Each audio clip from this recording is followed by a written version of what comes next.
It lays the predicate and the foundation for the development of a weather satellite that will permit man to determine the world's cloud layer and ultimately to control the weather, and he who controls the weather will control the world. Another week has come and gone in the planetary asylum. If you think it's bad now, you won't like what's coming. RFK Jr. claims DARPA agency mixing, quote, chemtrail agents into commercial jet fuel. That's from the nationalpulse.com. The report says what happened. U.S. Health and Human Services Secretary Robert F. Kennedy Jr. discussed the possibility that, quote, chemtrails left by aircraft could be caused by materials added to jet fuel rather than separate sprayer systems. The nationalpulse.com report then quotes Kennedy as saying, "That's not happening in my agency. It's done, we think, by DARPA, and a lot of it now is coming out of the jet fuel. Those materials are put in jet fuel," end quote, Robert F. Kennedy Jr. So, is this headline a cause for celebration for those that have dedicated themselves to the fight of exposing and halting climate engineering operations for so many years, aka the weather, chemical, and biological warfare taking place in our skies? No, exactly the opposite. This claim of, quote, it's just jet exhaust is a quantum leap toward continued cover-up. It's official denial. It's a false narrative. It's a Trojan horse. What has long since been blanketing our skies with filth isn't jet exhaust. It's a sprayed payload dispersion. If you want to view one example of the patented diagrams of the operational systems for spraying climate engineering payloads from heavy aircraft, aka commercial carriers or military tanker jets, take the time to view the first 60 seconds of the groundbreaking Geoengineeringwatch.org climate engineering documentary, The Dimming, now with over 26 million views on YouTube. Let's keep going. Is it just jet exhaust being emitted from retrofit nozzles mounted on wing pylons and aimed into the actual exhaust stream? No. You can view photos of these nozzles at geoengineeringwatch.org. Is it just jet exhaust that is often being dispersed into our skies in grid patterns, X patterns, ovals, back and forth loops, etc.? No. Take the time to view the jet spraying section on the homepage of geoengineeringwatch.org. Is it just jet exhaust that contains copious quantities of aluminum, barium, strontium, manganese, polymer fibers, surfactants, graphene? No. See the testing section on the homepage of geoengineeringwatch.org. Does just jet exhaust contain endothermic reacting patented chemical ice nucleating climate engineering elements, like the kind that were used to create the flash freak blizzards in New Orleans and Florida along the record warm Gulf of Mexico coast while it was above freezing and raining in Alaska, Greenland, Iceland, Siberia, and Moscow? No, jet exhaust does not contain endothermic reacting patented chemical ice nucleating climate engineering elements. Can just jet exhaust be manipulated in our skies by extremely powerful frequency transmission installations, which are a core component of climate engineering operations? A patented component? No. Frequency transmissions do not manipulate jet exhaust. Are the "it's just jet exhaust" claims backed up by any known independent testing programs? No, not to our knowledge. Peer-reviewed and published science study has concluded that coal fly ash is being used as a base material for the ongoing climate engineering assault. So, can coal fly ash be processed through a jet engine without immediately and completely destroying it? No. Can just jet exhaust expand, linger, and cover entire horizons with a sun-dimming blanket of toxic aerosols for hours or days? No. Is it scientifically possible to have jet-dispersed grid patterns in our skies on one day and nothing the next if it's just jet exhaust? No. Would the laws of physics explain a horizon-to-horizon jet trail that suddenly stops or starts and stops again repeatedly with the dispersing jet remaining at a constant altitude? No. The atmosphere is layered horizontally, not vertically.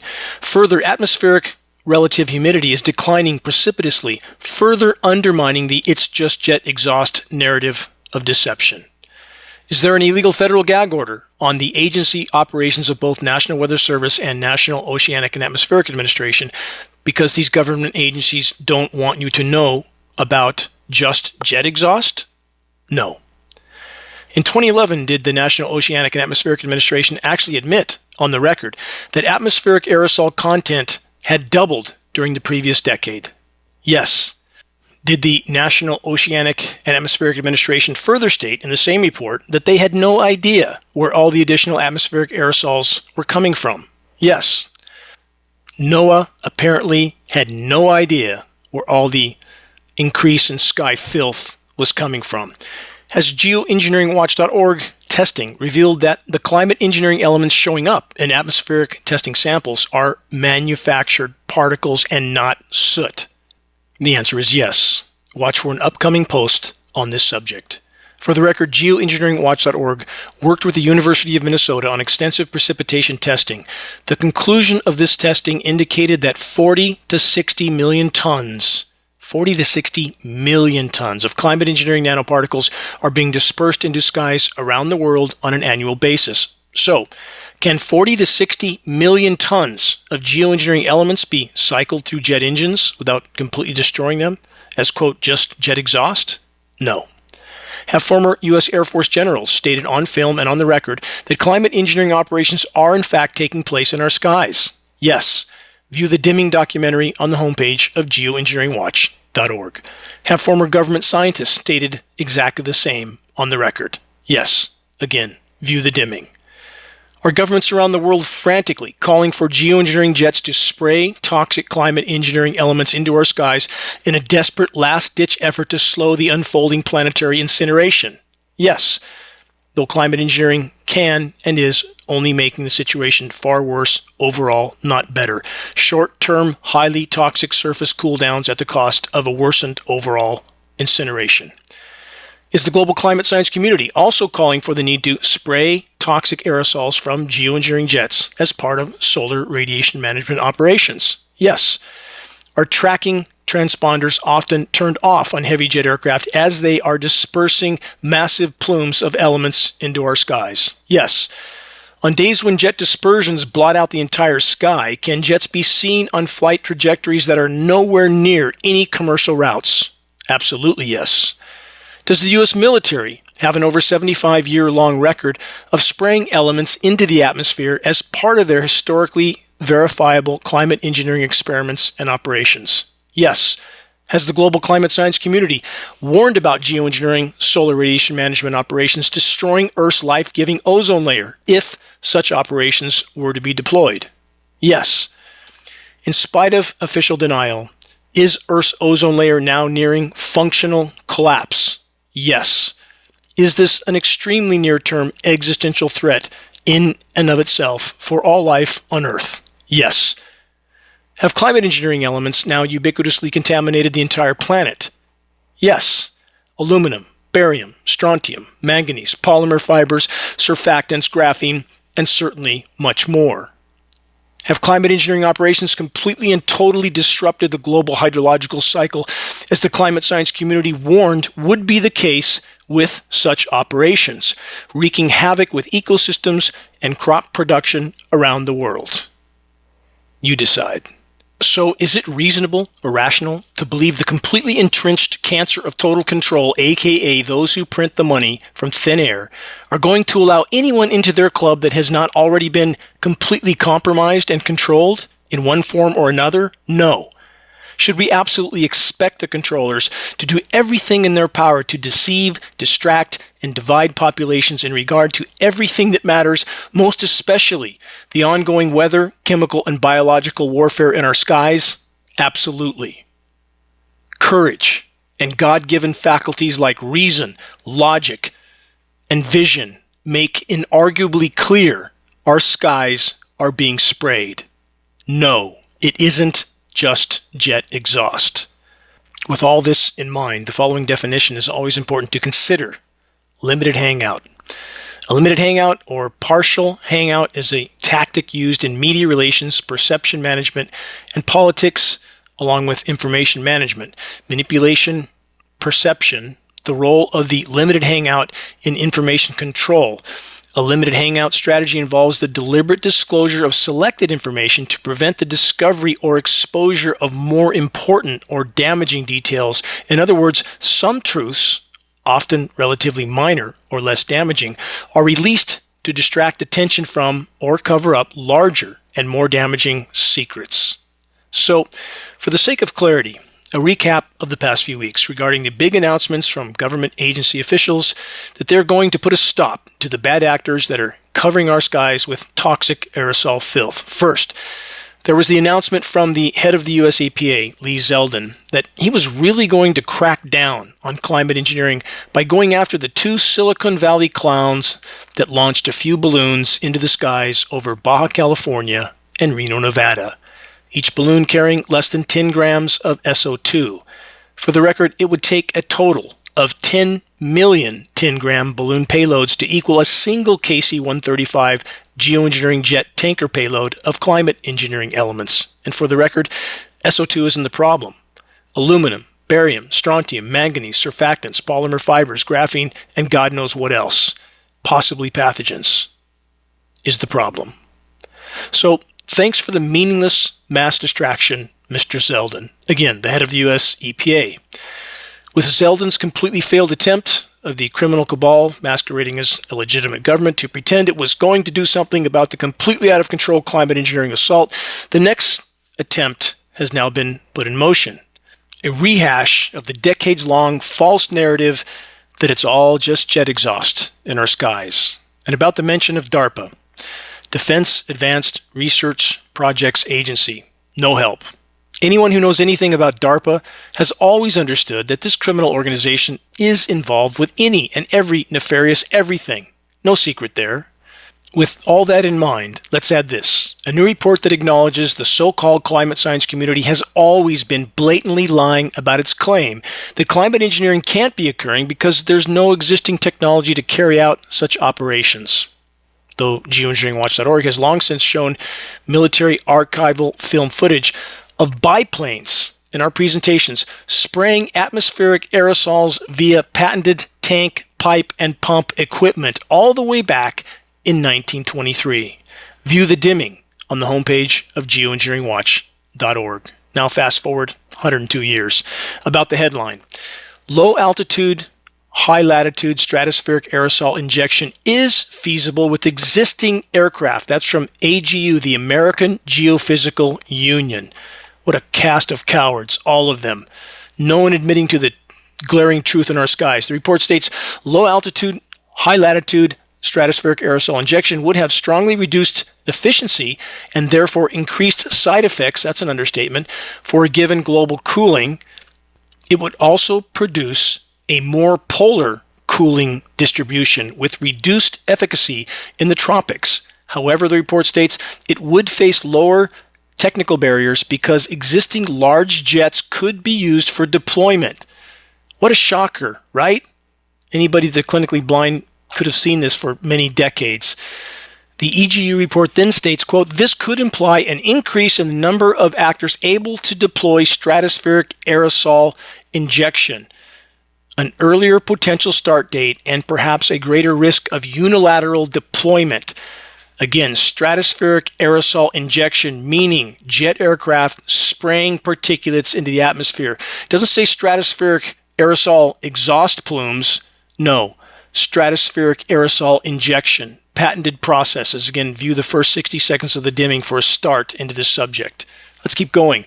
Another new report of, we just figured out that geoengineering operations are totally technologically feasible and have been for decades. Here's the headline. Geoengineering Goes Polar, a faster, riskier way to cool the Earth. That's from SciTechDaily.com. The report states scientists have discovered that cooling the planet by injecting sunlight-reflecting particles into the atmosphere could be achieved using existing large aircraft, not requiring expensive new planes. What a revelation. They say by targeting the polar regions at lower altitudes, this method could offer a faster, albeit less powerful way to combat climate change. However, they say it demands more aerosol risks and side effects like acid rain, and doesn't replace the urgent need to cut emissions. They continue, despite its limitations, this approach could buy time with longer-term climate solutions in order for them to be developed. Really? Buy time? How's that going so far after 75 years of weather warfare? Because it was first deployed over the polar regions, as we have stated at geoengineeringwatch.org, for a decade and a half plus. So here's how it's going. After 75 plus years of ongoing and expanding climate engineering operations, the human race and all life on Earth is circling the drain, literally. Short of a complete course correction, we are almost out of time. And if you don't believe it, you will soon. Wait and see. The SciTechDaily report continues with this. Existing planes could enable planet cooling. A new modeling study led by researchers at UCL, that's University College London, suggests that cooling the planet by reflecting sunlight back into space could be achieved using existing large aircraft, already went over that, without the need to develop specially designed planes. Until now, most research into this method, known as stratospheric aerosol injections, assumed that it would need to be carried out in the tropics, requiring custom-built aircraft capable of reaching altitudes of 20 kilometers or more to deploy the tiny particles. Stop. That narrative was always a smokescreen for what all but the eyes wide shut, in denial, can see raging in our skies. There's more. New simulations show polar approach potential. In the new study published April 28th in the journal Earth's Future, scientists used computer simulations to test different deployment strategies. They found that injecting particles at an altitude of around 13 kilometers over the polar regions could still significantly cool the planet, although less effective than higher altitude injections closer to the equator.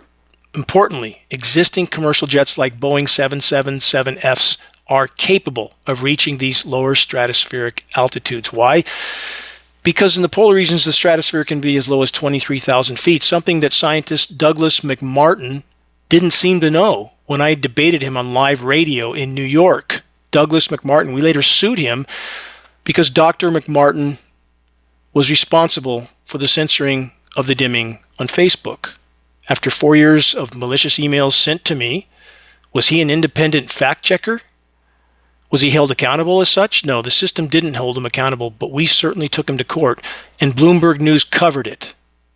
Check it. Find out. And I don't think the climate science community and those who play the part of Douglas McMartin liked being sued, or the fact that they may be sued by geoengineeringwatch.org. Even if we knew the system was going to side with them, we drug them out on the mat and exposed them. That's the point. The SciTechDaily report then states there are downsides to this polar low-altitude strategy. At this lower altitude, stratospheric aerosol injection, not stratospheric aerosol jet exhaust, is about 1/3 as effective. That means that we would need to use 3 times the amount of aerosols, that means sprayed aerosols, to have the same effect on global temperature, thus the 40 to 60 million tons of highly toxic climate engineering nanoparticles sprayed into skies around the world on an annual basis. Connect the dots, do the math. More from the report. In the troposphere, the lowermost layer of the atmosphere, any aerosol particles would disappear quickly. In other words, sink down to the surface of the Earth where it's absorbed into everything, including our lungs, brains, organs, everything, as the particles are caught up in clouds and rained out. Yes, exactly. Rained out. Thus, again, all the toxic rain tests and toxic everything on planet Earth. SciTechDaily then states the researchers estimated that injecting 12 million tons of sulfur dioxide a year at 13 kilometers in the local spring and summer of each hemisphere would cool the planet by around 0.6 C. This is roughly the same amount added to the atmosphere by the eruption of Mount Pinatubo in 1991, which also produced an observable dip in global temperatures. Stop again. What happened after that initial toxic dip in temperatures? The temperature was exacerbated. It went up even more. For the record, again, Mount Pinatubo, short-term toxic cooling followed by an even more rapid warming, just like weather warfare operations, which are utilizing very toxic elements, starting with aluminum nanoparticles. There is no benevolence in climate engineering operations, aka stratospheric aerosol injection, not jet exhaust. This is Dane Wigington. You're listening to the weekly installment of the commercial-free, non-political Global Alert News Report. The end of the world as we know it, soon to be quite literally, if we ran in the current course, broadcast. Brought to you by Geoengineeringwatch.org, the largest and most visited website in the world on the subject of global climate engineering operations, aka weather warfare. Reaching a critical mass of awareness. This is the only way forward in this fight. We can and we must reach a critical mass. Start a conversation on climate engineering that leads people to a credible source of data. Key phrase, credible source. Don't just share anything that is flashed in front of your face by who knows who and however non-credible source, credible data. That's what moves the fight forward. Geoengineeringwatch.org will continue all of our efforts to be the go-to source on covert climate engineering operations. A conversation on climate engineering can easily be started with Geoengineering Watch awareness-raising materials available on our homepage. Our full-color, extremely high-quality printed materials we pass on for less than our cost of producing and shipping. Our only goal, my only goal, stop the insanity in our skies while there's still something left to salvage. Please help us to sound the alarm. An update from the UK, from the Daily Galaxy Science section. Scientists to launch an outdoor experiment to darken the sun after 58 million euro green light. Ongoing story, more smoke and mirrors. Let's all just pretend that we could, might do this someday. While it's been raging for over 3/4 of a century in our skies with unbelievable consequences. Here's a quick anti-geoengineering legislation update. From the FloridaVoice.com, Florida House approves bill barring weather modification. Geoengineering. Bill heads to governor. Some questions to consider. Can any of the state climate engineering bans be effectively enforced? No. Does such legislation still matter? Yes. By bringing ever more attention to the existential threat taking place in our skies. Here's a quick update on the next 2 weeks' scheduled weather for the continental U.S. Gulf Coast and parts of the southeast and eastern U.S. kept cooler with rounds of manipulated moisture, heavily seeded with chemical ice nucleation elements, moisture off the record warm Gulf of Mexico, and this will yield extreme and massive hail. Lots of it. Expected. All of the northwestern states are scheduled to bake under an ionosphere heater-induced dome of high pressure. This will only magnify the temperatures on an already superheating planet.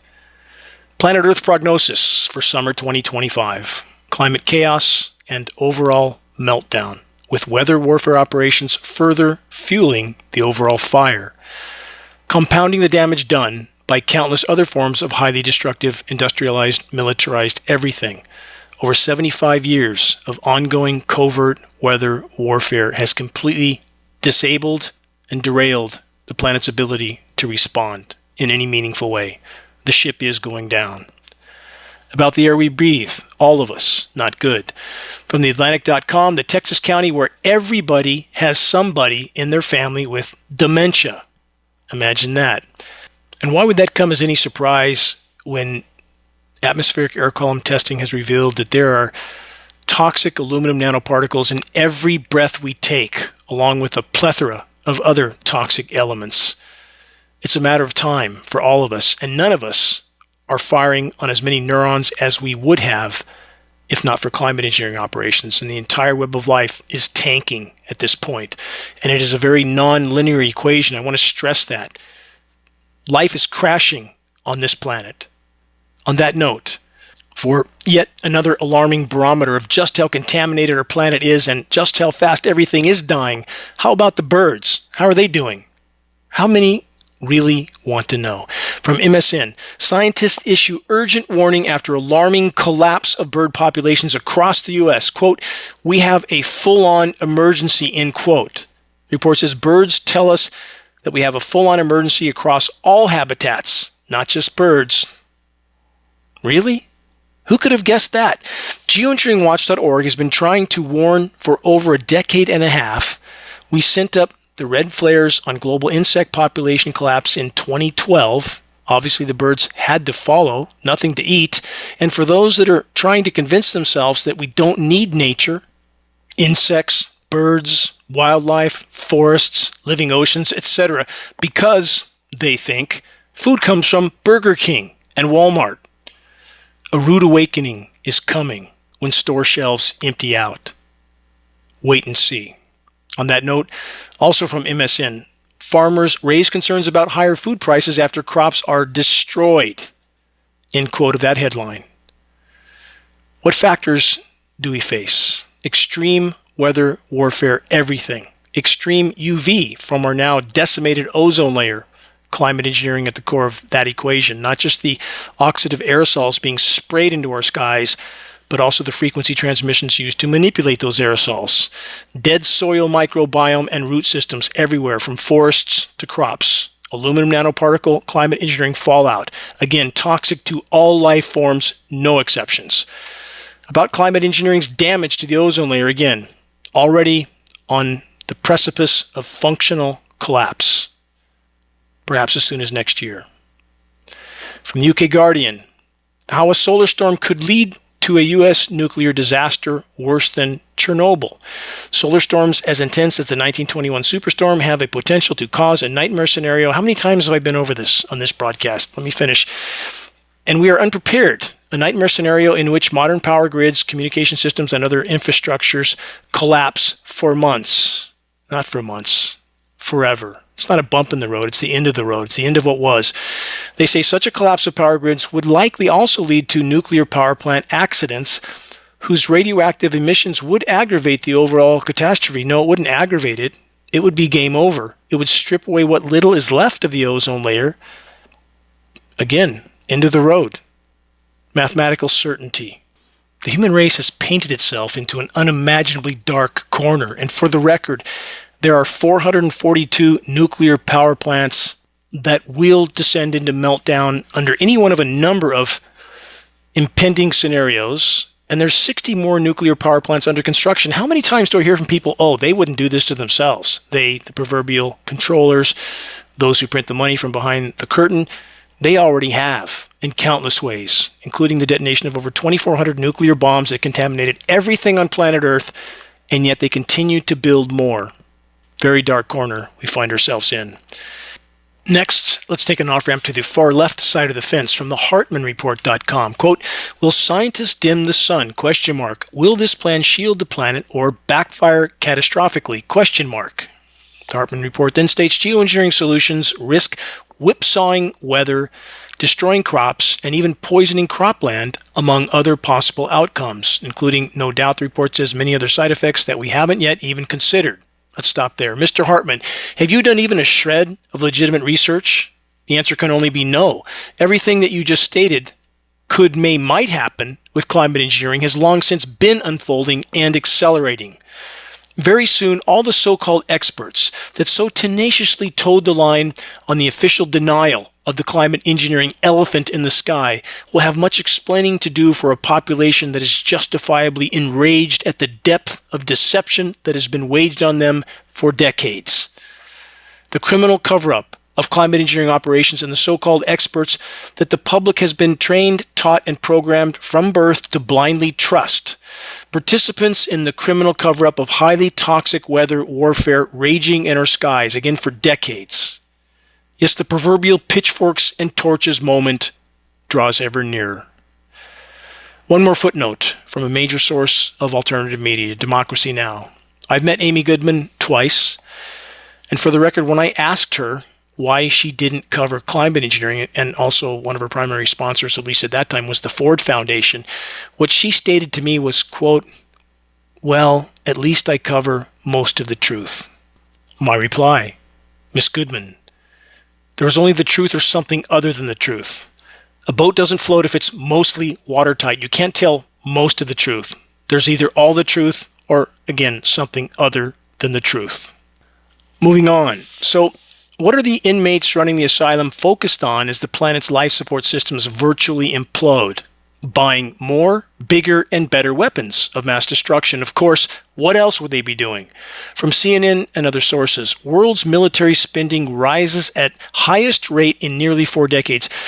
That means highest rate ever, because they're talking about a proportionate rate based on the change of economic value, fastest rate ever. Together, Washington and Beijing accounted for almost half the world's military spending, the report states, and then it follows up with this. Israel showed a whopping 65% increase in military spending in 2024 alone.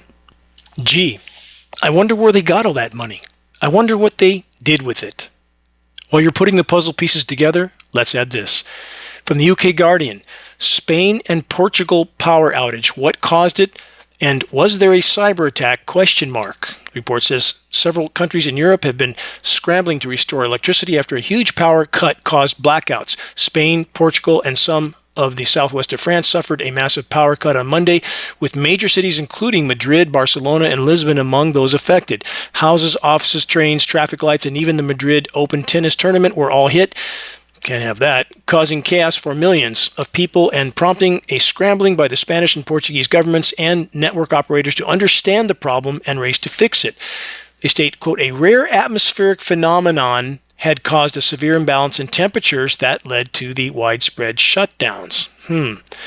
The report further states, due to extreme temperature variations in the interior of Spain, there were anomalous oscillations in the very high voltage lines, 400 kV, a phenomenon known as induced atmospheric variation. These oscillations caused synchronization failures between the electrical systems, leading to, quote, successive disturbances across the interconnected European network, end quote.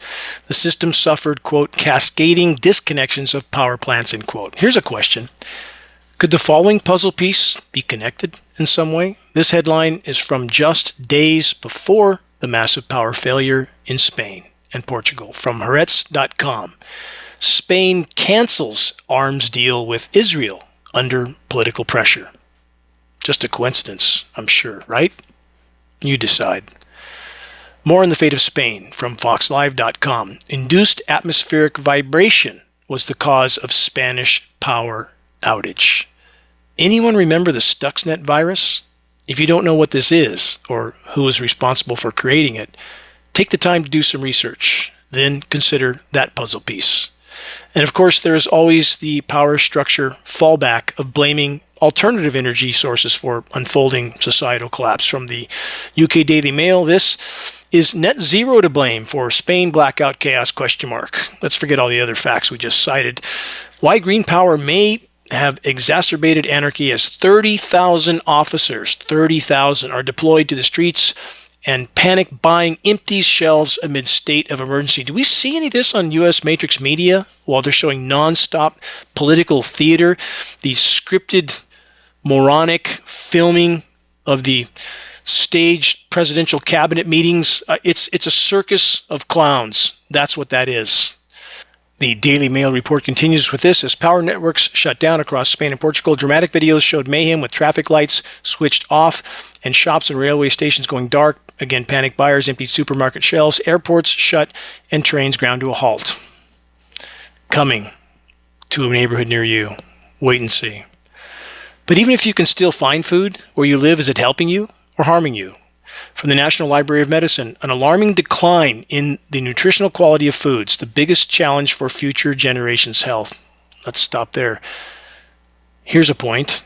If we continue on the current course, no need to worry about any of that because there won't be any future generations. And that's not theory, hypothesis, conjecture.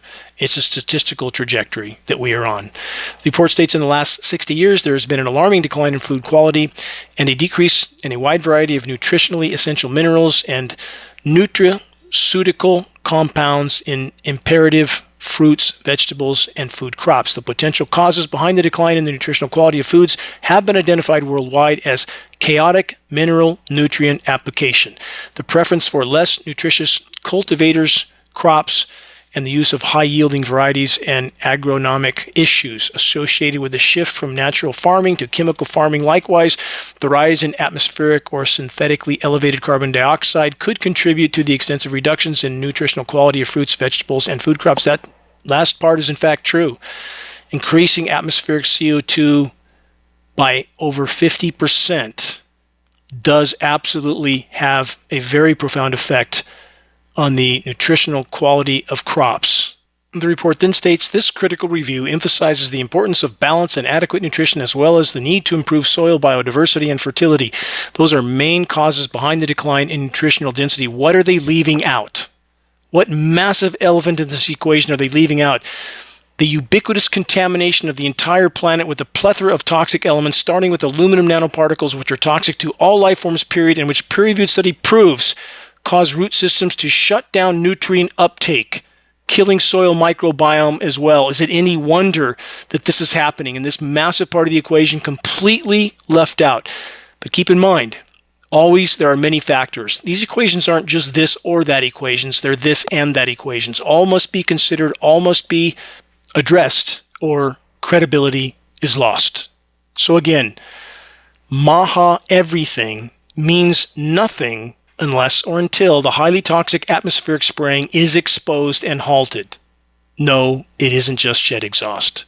For those that don't yet understand or are as of yet unwilling to face reality, if the jet spraying is ever going to be halted, it's up to us. Those in the big club, the one George Carlin made mention of, the one that we're not a part of, are ultimately only going to continue doing what they've always done: loot, plunder, pillage, and pollute until nothing is left, while simultaneously doing all they can to thin the herd in any and every way they can. And you don't make it into the big club unless you're beholden to those that control it. Keep that in mind. The only way forward is to reach a critical mass of awareness to the degree that our military brothers and sisters are finally forced to face the fact that they are participating not only in the extremely near-term demise of the very citizens they are sworn to protect from all threats, foreign and domestic, but also the demise of their own families. They must stand down. On next week's report, I'll try to cover the lie that is pushed on service members that climate engineering is necessary and needed, and that once started, it can never be stopped. That's another omnicidal lie. Stay tuned. In reality, if geoengineering operations are not completely halted in the very near term, we have no chance. None.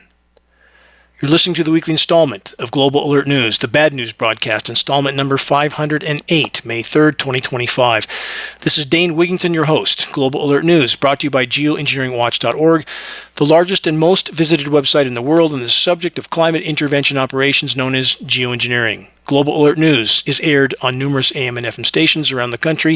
If any radio station near you is willing to air the GAN broadcast in order to inform their listeners of what Matrix Media won't mention, have them contact us at admin@geoengineeringwatch.org. We'll grant them access to our weekly broadcasts for free, of course. Recordings of the commercial-free, non-political Global Alert News Hour can be found on the homepage of geoengineeringwatch.org under the recent column and on the Dane Wigington YouTube channel. If you're on our email list, please put us on your email contact books so that our mailouts don't go to the spam files. Please help us to share the groundbreaking documentary The Dimming, which fully exposes the climate engineering atrocities, now with over 26 million views on YouTube. Best way to share: circulate the direct link to The Dimming by email directly from the homepage of geoengineeringwatch.org. Sharing directly helps us to overcome social media censorship. When viewing our YouTube of The Dimming or Global Alert News or any other Geoengineering Watch video on YouTube, please subscribe, share, and comment, all of which helps us to circulate critically important data to a much wider audience about reaching those that still aren't looking up. Here's one way. Start a conversation with Geoengineering Watch awareness-raising materials. They can be found on our homepage. Our only goal: provide activists what they need to move this fight forward. Every day counts. Again, extremely high-quality printed materials, shocking images. We pass these materials on for less than our cost of producing and shipping. If these materials don't wake somebody up, don't waste your time. We have Geoengineering Watch hoodies, new Geoengineering Watch shirts, including blue shirts. Photos are on our homepage. We have scannable business cards and bumper stickers, all effective tools to help strike up a conversation on the climate engineering issue. Reaching a critical mass of awareness on the climate engineering onslaught, again, the great imperative of our time. If we can expose it, we can stop it from the inside out as we awaken our military brothers and sisters to what they're participating in, again, their own demise and ours. If you're willing to share a picture of yourself with a Geoengineering Watch t-shirt or hoodie, ideally in some crowded location, please send your photo to us so we can post it as part of our activist compilation, which is now part of our materials page. The images do encourage others to make their voices heard in this all-important battle to sound the alarm. Again, every day counts. As always, to those that are steadfastly committed to exposing and halting the climate engineering insanity, jet-sprayed dispersions, you have my deepest gratitude, now and forever. Moving on from Yahoo News. Scientists issue dire warning after making frightening discovery in the Atlantic Ocean. Sudden, wide-reaching impacts. What are they talking about? This is an ongoing story getting worse rapidly. It's the melting of the Greenland ice sheet flooding the North Atlantic with cold, fresh water, which is impacting the AMOC current, part of the cooling system of the planet, and it is hurtling toward shutdown. And this is not the day after tomorrow scenario in the sense the movie painted the picture. Any temporary cooling it might cause in the northern hemisphere, specifically parts of Europe, would be offset by an exponentially worse warming in every other area. Don't get something for nothing here. We're destroying the planet's equilibrium. The planet's energy balance has been completely and utterly obliterated. Climate engineering, a massive part of that equation, the largest single part of the equation, but by no means the only part. We have been horrific stewards of this planet. We're incinerating 100 million barrels of hydrocarbon a day, 26 million tons of coal, cutting down the forest, paving the planet, poisoning the oceans. You can't just write that off as nothing. How can the planet not respond from that? And when you climate engineer and use weather as a weapon on top of all that, game over. And that's without nuclear everything. Moving on, next, this from MSN, yet one more report and factor that exemplifies why, though carbon is necessary, more is not better, again, completely offsetting the former equilibrium that the planet took time immemorial to achieve. Why ocean acidification may be the most underestimated threat. That's the headline from the report. There are ways to slow or even reverse ocean acidification, not in any time frame that matters at this point. But they say this requires urgent action. Reducing carbon emissions is the most important step. Let's consider this. You could shut down every form of human activity right now, including climate engineering. Does that just stop the momentum that's already been built up on the planet? No. Again, we're in the Thelma and Louise moment. You can pump those brakes all you want. We are going to the bottom of the canyon. The question now is, will anyone survive the ride? And that depends on what each of us does or doesn't do. The report then says protecting and restoring coastal ecosystems like seagrass beds and mangroves can also help absorb CO2. This is total Pollyanna, think happy thoughts, so-called solutions. Governments and industry are starting to invest in research and mitigation, but progress is slow. It's non-existent. The report continues, the longer we wait, the more damage is done. Ocean acidification is a crisis hiding in plain sight, one that demands attention before it's too late. It's already too late for the planet we've known. I want to make that clear. I'm sorry this is a bitter pill, but unless or until we face reality, we're living in a non-reality. We can't fix anything in a non-reality. We're through the guardrail. But again, wait. What about the blatant lie that we need more carbon? Drill, baby, drill. Burn, baby, burn. How's that going with the web of life dying all over the planet?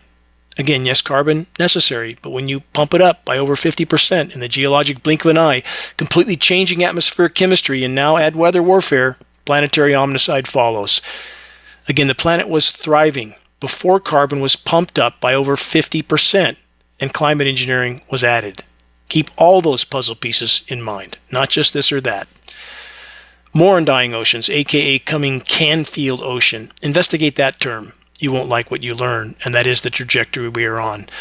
From LAIST.com, unprecedented toxic algae bloom continues to kill Southern California whales and other wildlife. Ongoing story, getting worse all the time. As we head into summer, that's likely to only accelerate. Report says Southern California could be dealing with its worst toxic algae bloom ever. It is, there's no question about that. Domoic acid toxicosis associated with a bloom off the Southern California coast is responsible for killing brown pelicans, sea lions, and whales. And there's been no end in sight for SoCal's marine life. Hundreds of stranded sea lions have been pregnant. Many of their pups don't survive, and the ones that do are born with neurological issues. And there's so many other factors. As I've brought up before, we now know that the government looked the other way as they dumped 500,000 barrels of highly toxic DDT off of LA Harbor. And that's one of 18 known dump sites now. What else is out there? We have treated this planet with such contempt. Is it any wonder the planet has had enough? And now methane is spewing from blowouts in the tundra and on seafloors. That's what the Bermuda Triangle has been for many decades. Seafloor methane blowing out, aerating the water column like a bottle of champagne, and any surface vessel has no buoyancy. It goes to the bottom. This is ongoing and worsening. Is that the planet's immune system? Has the planet had enough of the human race's assault on every aspect of the web of life? And to all those that are trying their absolute best to make a difference in any way they can, given their personal circumstances or situations, you know I'm not talking to you. You know that. You must know that. But how many more don't want to know? How many more want to bury their heads in the sand as far as they can until the moment of impact, which draws perilously near? Let's keep going from weather.com. Earth is approaching dangerous, irreversible climate tipping points, scientists warn. That's not true. We're not approaching them. We have blown past them. Again, through the guardrail, Thelma and Louise moment. This report says scientists say Earth is on the brink of crossing critical climate tipping points, from melting ice sheets to dying rainforests. Once triggered, these changes could accelerate, might, global warming and be impossible to reverse. Already there.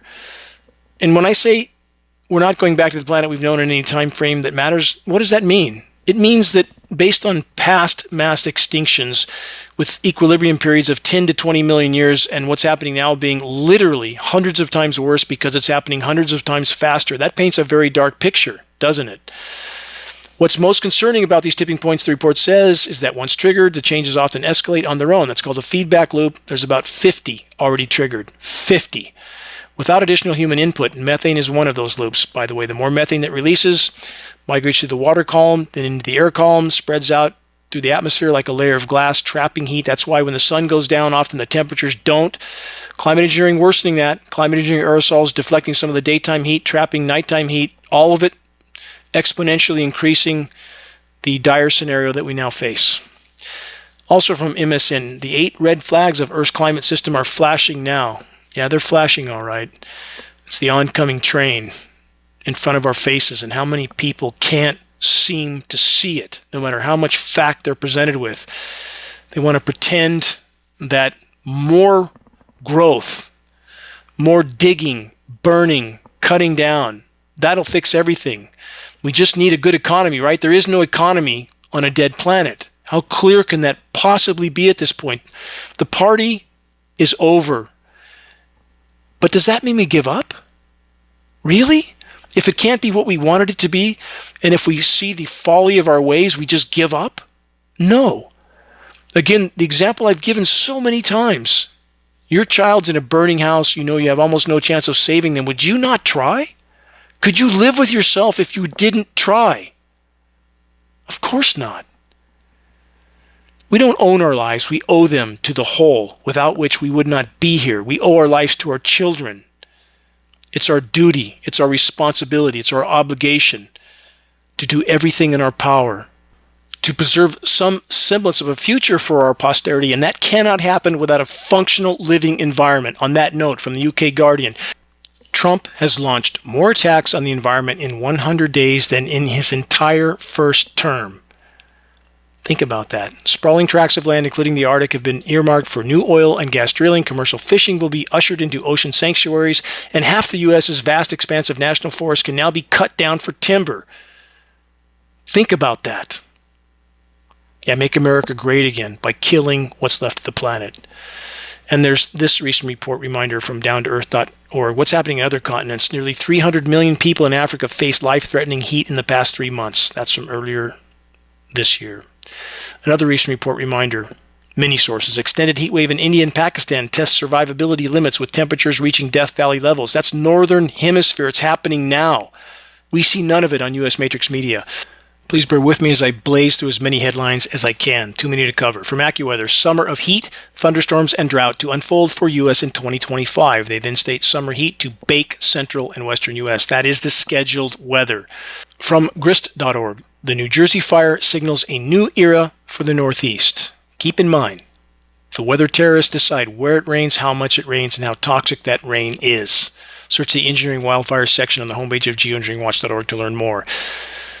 Next, from weather.com, Earth is approaching dangerous, irreversible climate tipping points, scientists warn. Again, lots of these headlines were through the guardrail. They're just trying to catch up because they can't hide it any longer. From beyondpesticides.org, study finds synergistic convergence of global warming, pesticide toxicity, and antibiotic resistance. Now let's add climate engineering fallout. Truly a plethora of planetary omnicide. That's what we're swimming in, the toxic fishbowl.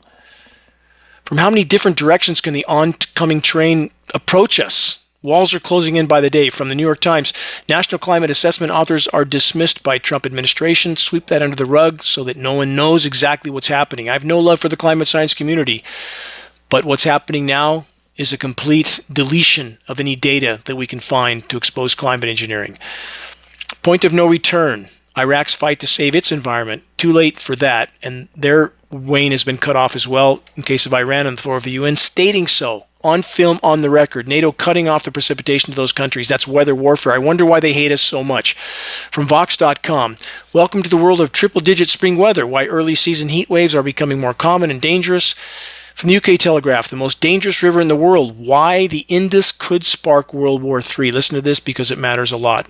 From news.climate.columbia, even a limited India-Pakistan nuclear war would bring global famine, says study. Are the weather makers trying to spark war between India and Pakistan? That's exactly what they do. And any notion that a limited nuclear war would be an inconvenience? No, it would be the end of the road. Strip away what's left of the ozone layer. Game over. Done. And what's the U.S. military juggernaut of destruction doing through all this? From Reuters.com, suspected U.S. airstrike hits Yemen migrant center. Innocent migrants.